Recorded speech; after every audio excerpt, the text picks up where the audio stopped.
Petrol की कीमतों में इजाफा हुआ था तब आप सब के सब सड़कों पर निकल गए थे। तब मुझे पता है कि कैसे थाली बजाई जा रही थी, मुझे पता है कैसे नारेबाजी की जा रही थी।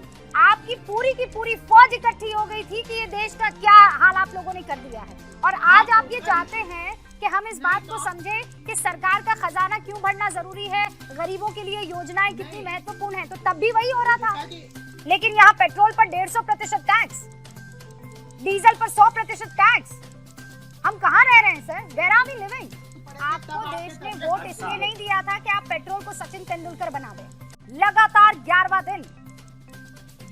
दिन पेट्रोल और डीजल के दाम देश भर में बढ़ रहे हैं। कहीं पेट्रोल 100 के पार है, कहीं 100 के कुछ नीचे है, लेकिन है बिल्कुल आसपास ही। जनता त्राहिमाम कर रही है, टंकी फुल कराने पर जेब खाली हो रही है, लेकिन सरकार पर कोई असर नहीं पड़ रहा। मानो सरकार ने पेट्रोल और डीजल के सहारे ही अपना सारा खजाना भरने का फैसला कर लिया हो। तस्वीरें ये बताती है कि लोग कितने परेशान हैं।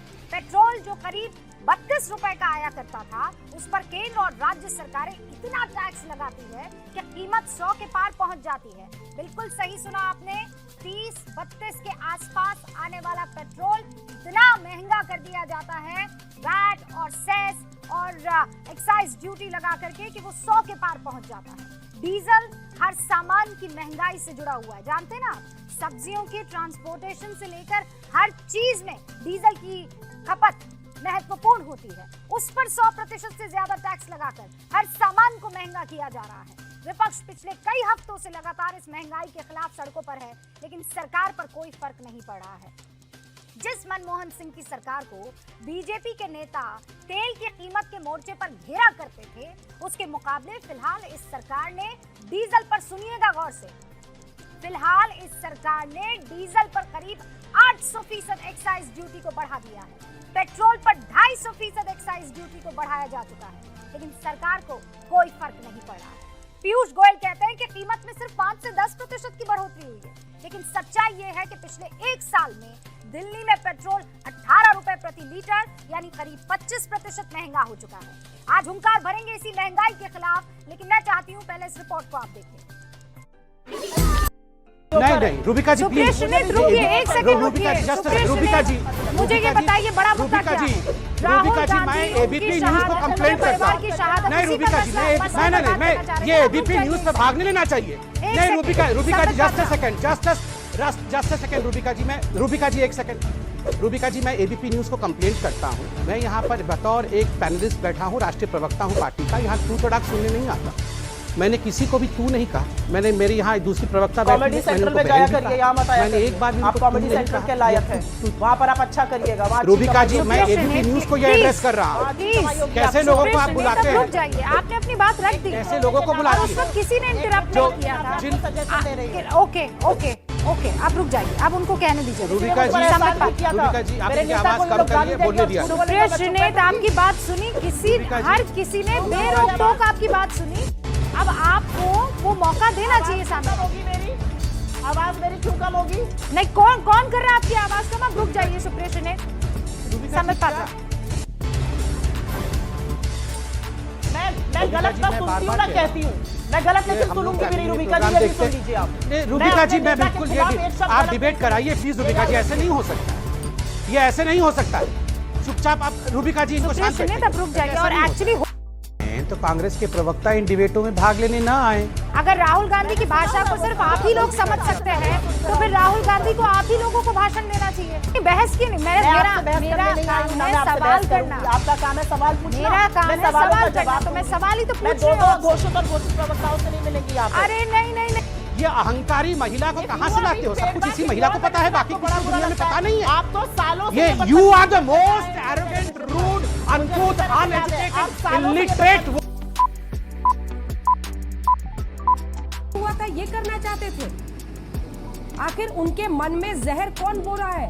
ऐसी तस्वीरें देश से नहीं आनी चाहिए। फिर सफाई देनी पड़ी ना बाद में राकेश टिकैत को कि नहीं ऐसा मत कीजिए जल्दी से। लेकिन सुधांशु जी, सारी जवाबदेही सुलह की आपकी है, आप सरकार है।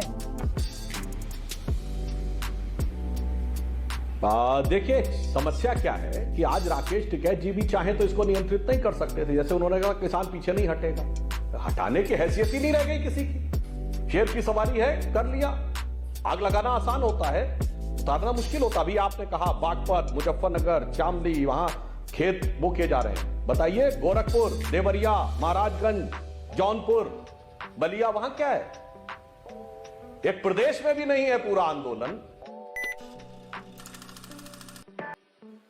मैं जानता हूं कि किस तंगी हालात में आपको अपनी जिंदगी गुजर बसर करनी पड़ती है, क्योंकि मैं भी गांव का रहने वाला हूं, किसान का बेटा हूं, जानता हूं इस हकीकत को।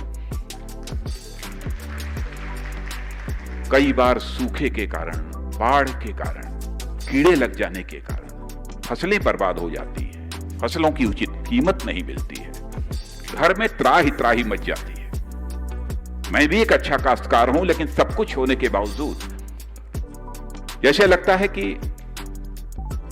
एक मुसीबत टूट पड़ी है अपने पूरे परिवार के ऊपर। जब पानी नहीं बरसता है, खेतों की सिंचाई नहीं हो पाती है, अथवा कोई संकट पैदा हो जाता है, मैं अच्छी तरह मैं जानता हूं। लेकिन इतनी बात भी मैं दावे के साथ कह सकता हूं कि हिंदुस्तान का किसान यदि यह संगठित रहे तो दुनिया की कोई भी बड़ी ताकत इनका मुकाबला नहीं कर सकती है। इनको विजय हासिल होकर, और मेरा निश्चित यह मानना है कि भारत को यदि हम धनवान भारत बनाना चाहते हैं, दुनिया के विकसित देशों की कतार में खड़ा करना चाहते हैं, तो जब तक हिंदुस्तान का किसान धनवान नहीं होगा, तब तक भारत किसी भी सूरत में धनवान नहीं हो सकता है।